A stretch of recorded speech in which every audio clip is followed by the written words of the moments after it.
But ये question, एक function F x है जो ये इसकी डोमेन है और ये इसकी कोडोमेन है, एक फंक्शन जी एक्स है ये इसकी डोमेन है और ये इसकी कोडोमेन है।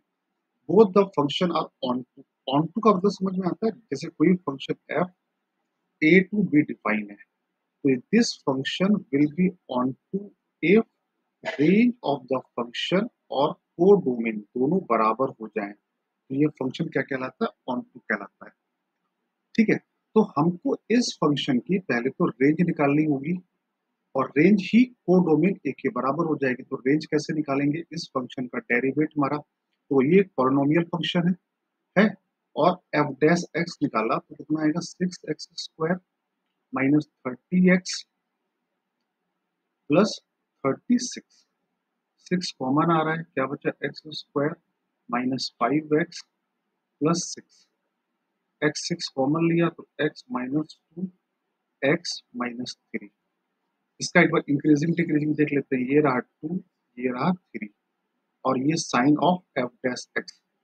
2 से पहले कोई भी नंबर लोगे, मान लो आपने 0 लिया तो 0 पे ये कैसा आ रहा है? पॉजिटिव आ रहा है।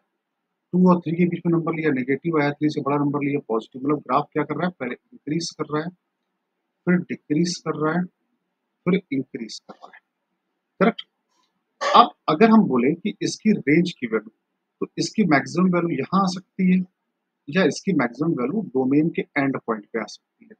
तो इसकी डोमेन क्या है? 0 से 3। मतलब अगर मैं ग्राफ बनाऊं तो इसकी डोमेन क्या है? 0 से 3। तो जैसे यहाँ पे कहीं पे 0 होगा और ये रहा इसका 3।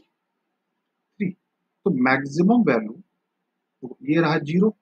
0 से 2 क्या कर रहा है? ग्राफ इंक्रीज कर रहा है। फिर 2 से 3 क्या कर रहा है? Graph decrease. ये किसका ग्राफ है? एफ का ग्राफ। तो मैक्सिमम वैल्यू कहाँ पे आएगी? 2 पे आएगी। तो मिनिमम वैल्यू कहाँ आ सकती है? 0 पे आ सकती है और 3 पे आ सकती है। तो मैं काम करता हूँ, F2 निकाल लेता हूँ। तो F2 कितना आएगा? 16, 2 दूनी 4, 15 चौको 60, 70 दूनी 72 प्लस 7। तो ये कितना है? माइनस ये आया 12, 28, 7, 35, 35। ये मैक्सिमम वैल्यू। ये क्या है? Max value. मिनिमम वैल्यू कहाँ आ सकती है? 0 पे आ सकती है। 0 पे तो आ रहा है 7। और मिनिमम वैल्यू कहाँ आ सकती है? 3 पे आ सकती है। 3 पे निकाल लेते हैं एक बार। तो 27, 54, 15 9 135 और 3 डाला तो 36 पे 108 प्लस 7। तो 135 और 108, ये कितना बचा? 27 minus 27 minus 27 plus 7 minus 20 minus 28 34 आ गया। तो ऑब्वियस सी बात है, ये मिनिमम वैल्यू नहीं है। तो मिनिमम वैल्यू क्या है? 7 और मैक्सिमम कितना है? 35। और ग्राफ कैसा है? कंटिन्यूअस। तो 0 पे आ रही है मिनिमम और 2 पे आ रही है मैक्सिमम। तो एफ की रेंज ऑफ एफ आ गया आपका 7 से लेकर 35। क्लियर सारे बच्चों को? अब आपको जीएक्स का रेंज चाहिए और जीएक्स का कोड डोमेन क्या है? बी है। तो यही आपका सेट ए बी आ गया। अब जीएक्स की बात कर लेते हैं। जीएक्स, अच्छा, ये similar question I will say कि एनसीईआरटी में 11th क्लास की एनसीईआरटी में ये क्वेश्चन लिखा हुआ है। सिमिलर का मतलब डेटा अलग होगा, 2025 की जगह कुछ और लिखा होगा। ये सिमिलर क्वेश्चन एनसीईआरटी में लिखा हुआ है। ठीक है, शायद वहां पे ये क्वेश्चन लिखा है एनसीईआरटी में, x² अपॉन 1 प्लस x²। ये सवाल लिखा है एनसीईआरटी में और उसकी रेंज पूछी है। ठीक है, तो हम जानते हैं कि डिनोमिनेटर जो है न्यूमरेटर से हमेशा बड़ा है। तो डिवाइड करोगे तो ये 1 से तो आगे जा ही नहीं सकता, 1 भी नहीं आ सकता। तो रेंज की मैक्सिमम वैल्यू क्या हो जाएगी? 1।